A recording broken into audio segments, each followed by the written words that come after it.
Hello and welcome to my first segment of Hardcore Prospects here on April 20th, 2026. I am Lethal Platypus, the newest member of the Hardcore Braves team.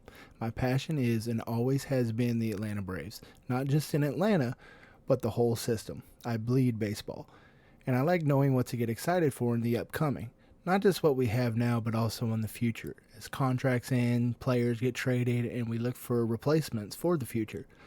My goal is to show you the players exciting me and pass that excitement along to you. With that said, let's jump straight into it.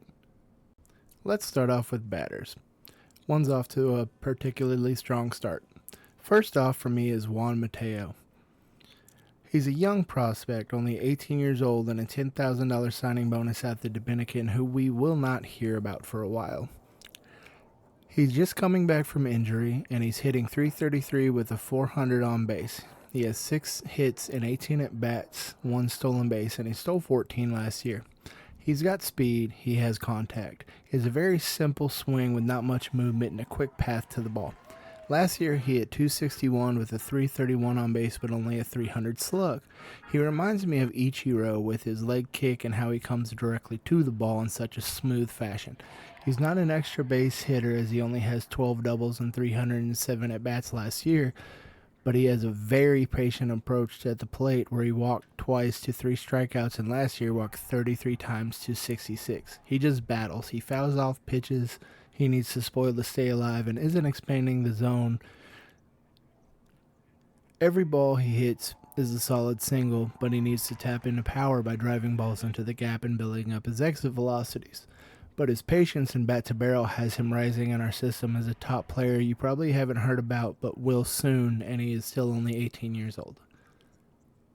The second player off to a solid start is a second-round pick last year and a $1.3 million signing bonus, Alex Lodis. He was my favorite draft pick out of last year's draft, and the rankings back that up.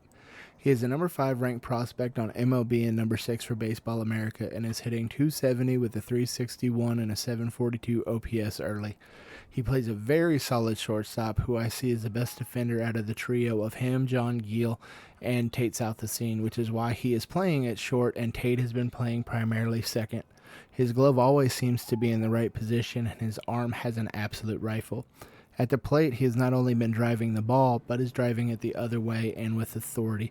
He has 4 doubles and a home run early, and last year he only had 5 walks to 42 strikeouts in 25 games.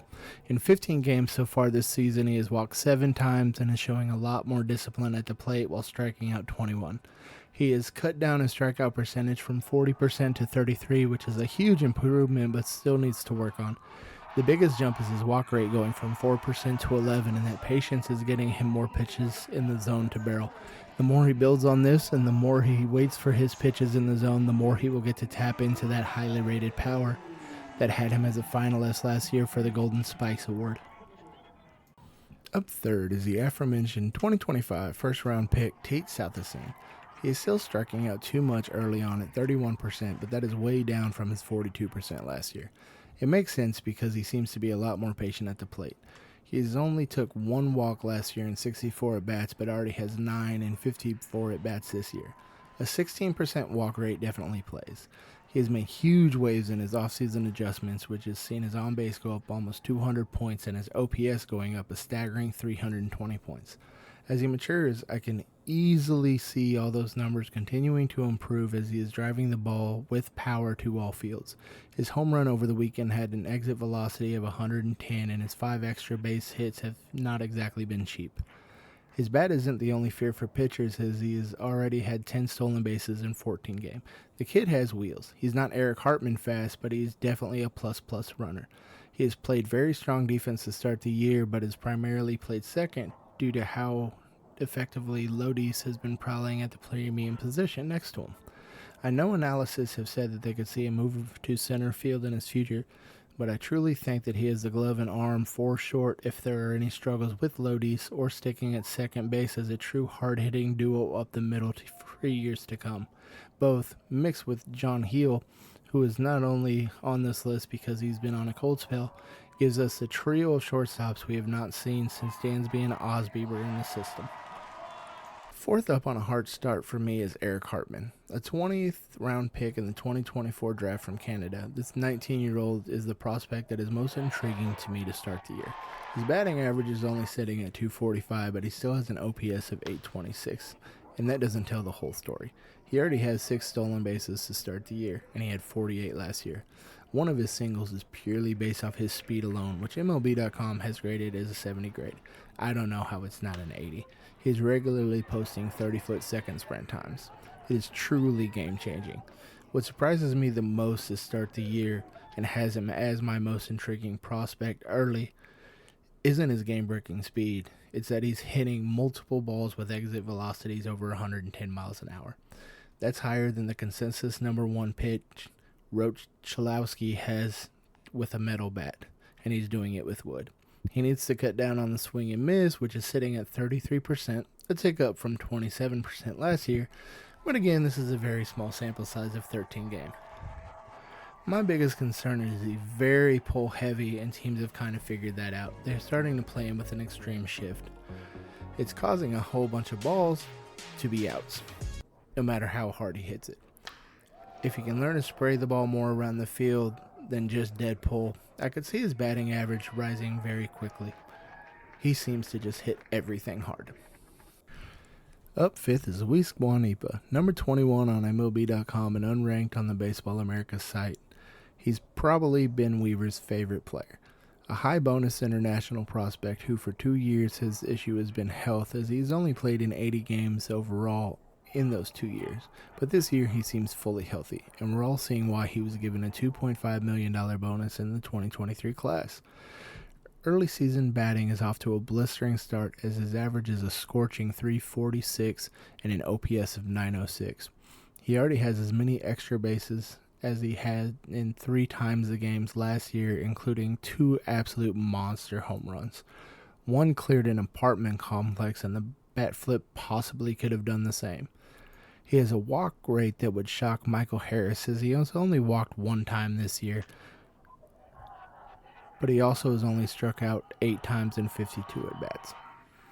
A 15% strikeout rate plays, even if he's not walking often. Every time he swings the bat, he's finding the barrel. He's playing a very solid center field and already has 8 stolen bases on the year, 4 times what he had last year. If he could up his walk rate, it would add another dimension to his offensive game, as I fear soon enough pitchers will notice and stop giving him pitches in the zone until he starts taking more. He is showing very solid progress for a 20-year-old prospect, and the moon's the ceiling for this kid. Finally, the hottest prospect for me right now is Nick Montgomery. A scorching 357, 472, and a 1.115 OPS.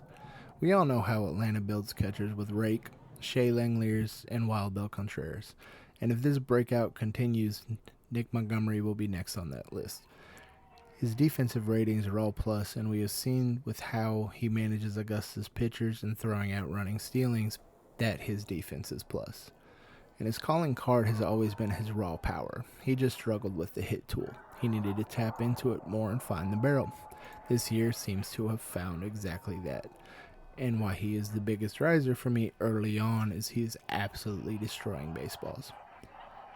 This is only year number 2 in the system, and last year he walked at a 13% clip while striking out at 38%.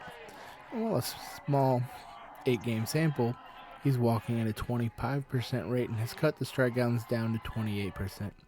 His exit velocities continue to impress, and in a 10th of the games, he already has a 5th of the hits from last year and 40% of the long balls. If he continues, he is every way the bat to watch, as his stock will skyrocket from his current unranked position on all big prospect boards, and he is still, once again, only 20 years old. A special shout out to Yanvier Carrero, who went 2 for 3 with a walk and 3 stolen bases in his pro debut as an undrafted rookie. They were 2 solid line drive singles the opposite way, and he had 3 stolen bases. The third was a wild throw that let him walk home for his first professional run. Another shout out to David McCabe, who for years has hit the ball hard but never really got the lift we needed to see for him as a DH. That really is the only position I feel Atlanta would have for him, although there's been a wrench thrown in that with Dominic Smith's start.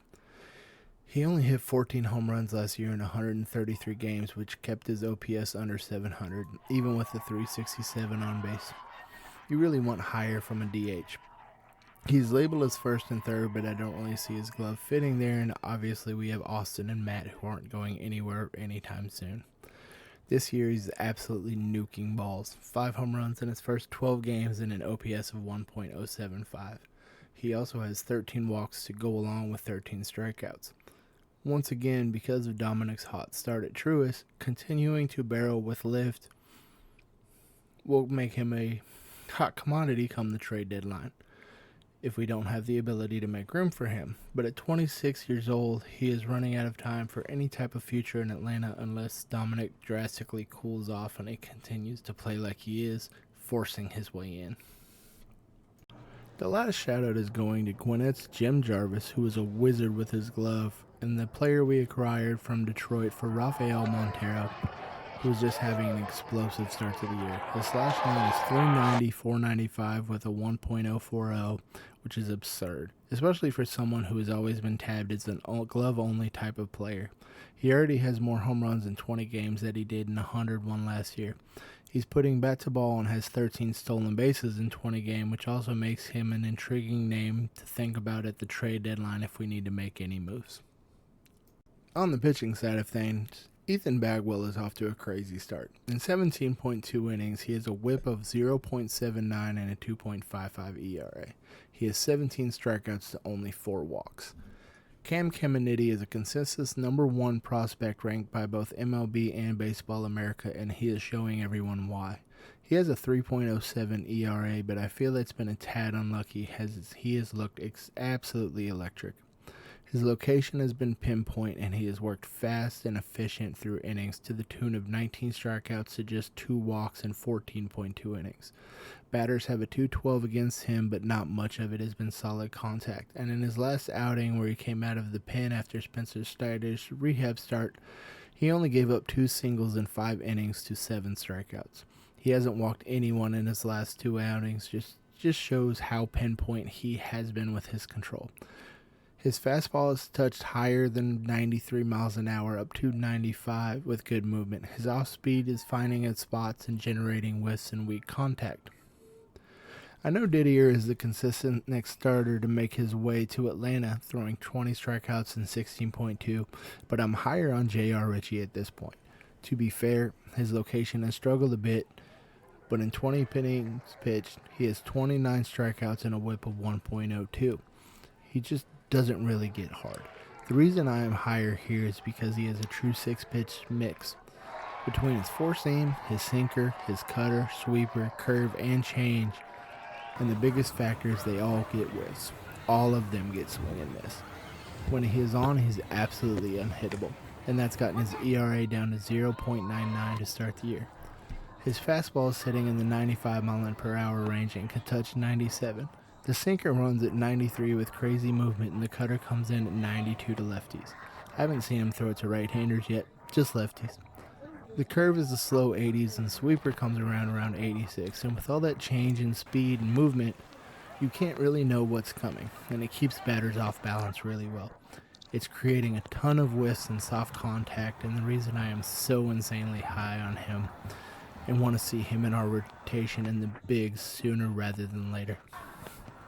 Thank you for welcoming me to Braves Hardcore, as I'm here to bring you prospect news, who I think's on the rise weekly, and let's have one hell of a year.